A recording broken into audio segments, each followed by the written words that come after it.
आता ही प्रक्रिया मंत्रालय स्तरावर आहे, माझ्या स्तरावर नाही, एसडीएम साहेबांच्या स्तरावर नाही, कलेक्टर साहेबांच्या स्तरावर नाही, विभागीय आयुक्त महोदयांच्या स्तरावर नाही, ही मंत्रालय स्तरावरची गोष्ट आहे. आपला फॉलोअप जिल्हाधिकारी साहेबांमार्फत कंटिन्युअसली चालू आहे. परंतु मंत्री महोदयांनी किंवा सेक्रेटरी साहेबांनी कोणत्या तारखेला देतील हे मी सांगू शकेल का हे तुमच्या पण लक्षात येतं. त्यामुळे ती तारीख मी सांगणं शक्य नाही. खोटं बोलणं, काहीतरी गप्पा मारणं, तुमची दिशाभूल करणं हे मला पटत नाही. त्यामुळे मी स्पष्टपणे आपल्याला विनंती करतोय, नम्र विनंती करतो, अनुदान मिळण्याचा कायदा आहे, 100% मिळणार आहे. आतापर्यंत जे आपण मान्य शासनाकडे मान्य जिल्हाधिकाऱ्यामार्फत आपण जे अहवाल पाठवले सगळे 100% मंजूर झालेले. तसं हे सुद्धा होणारच आहे. तारीख मी नाही सांगू शकत, तारीखच विचारली तर तारीख सांगू शकत, हे तुमच्याही लक्षात येतं. त्यामुळं विनाकारण तारखेचा आग्रह धरू नये. मी दादांना कालही ही गोष्ट सांगितली, फोनवरही सांगितली, दादाच तसा आग्रह आहे. त्यामुळं मी आपल्याला स्पष्ट आणि मोकळं सांगतो. आता पहिला आपण हा विषय आता इथे थोडंसं स्थगित ठेवूया, त्याला पुढे आपल्याला परत घ्यायचं. तुम्ही म्हणताय 100% शेतकऱ्यांचं आम्ही तिकडे अहवाल पाठवला, ठीक आहे. परत आता मागं जे आणेवारी निश्चित केली गेली 15 डिसेंबरला अंतिम आणेवारी आली, ज्याच्यामध्ये 49% आणेवारी तुम्ही दाखवली, बरोबर का चूक आहे? बरोबर आहे ना? आता 49% आणेवारी दाखवल्याच्या नंतर सरळ सरळ विषय आहे की 33% वरती नुकसान आहे, बरोबर आहे? मग 33% वरती नुकसान आहे याचा अर्थ असा आहे की 100% शेतकरी पात्र आहे, हे पात्र आहे. तेच कळवले. आता एकूण 100% शेतकरी म्हणजे किती आहेत? 98,600 का किती आहे?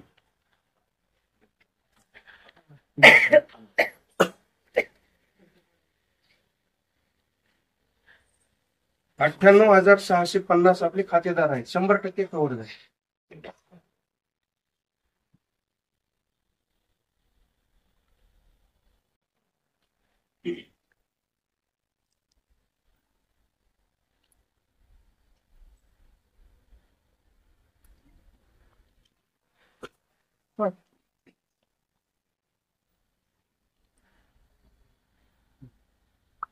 होतो ना हेच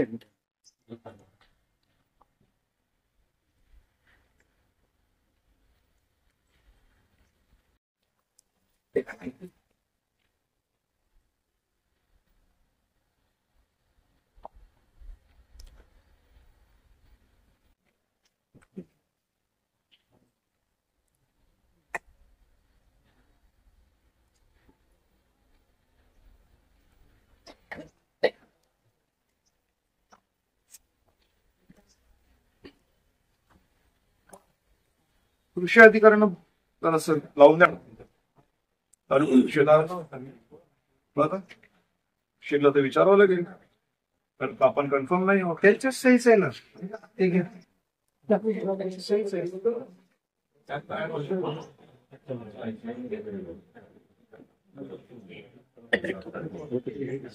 एकटाचा अहवाल नसतो, गट विकास अधिकारी, तहसीलदार आणि तालुका कृषी अधिकारी. काय म्हणतोय?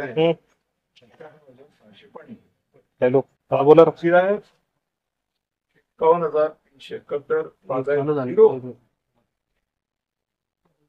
आकडेवारी शेतकऱ्यांची बरोबर आहे. ते मला गिरायची आहे, बागायची आहे, तेवढं मला पण सांगायचं मला लक्षात येते. असं काम आहे. सांग, मी अनपढ नाही ना, पण मला वाचता येतं ना. कशा मला दिसतंय मला वाचता येतं. मी अनपढ नाही आहे.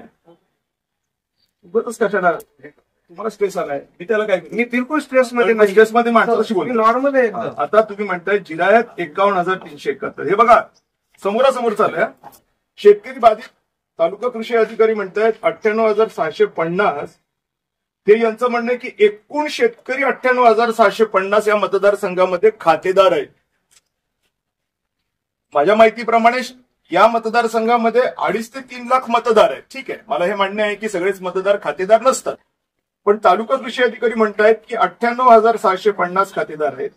यांच्या म्हणण्यानुसार जिरायत सगळे तेच ना, सगळ्यांच्या जिरायत ज्याच्यामध्ये आहे असं हे बघा.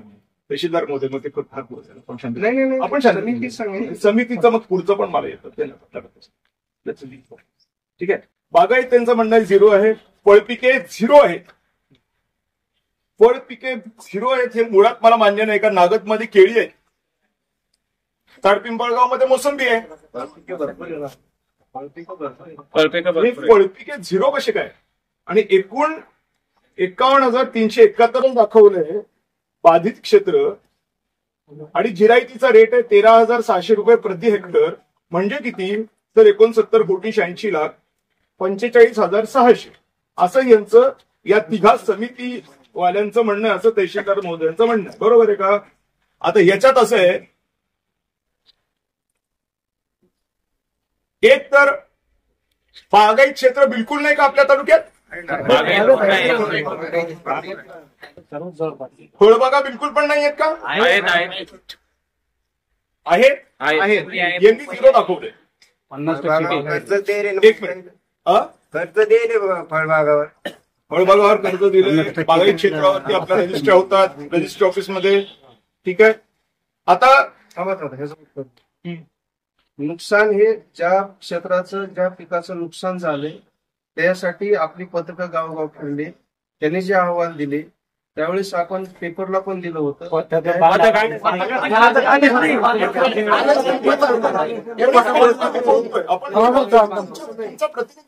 जे नुकसान झालंय, कापूसाच्या वाती होत होत्या, कापसाचं नुकसान झालंय, आपण 100% कापूस घेतला.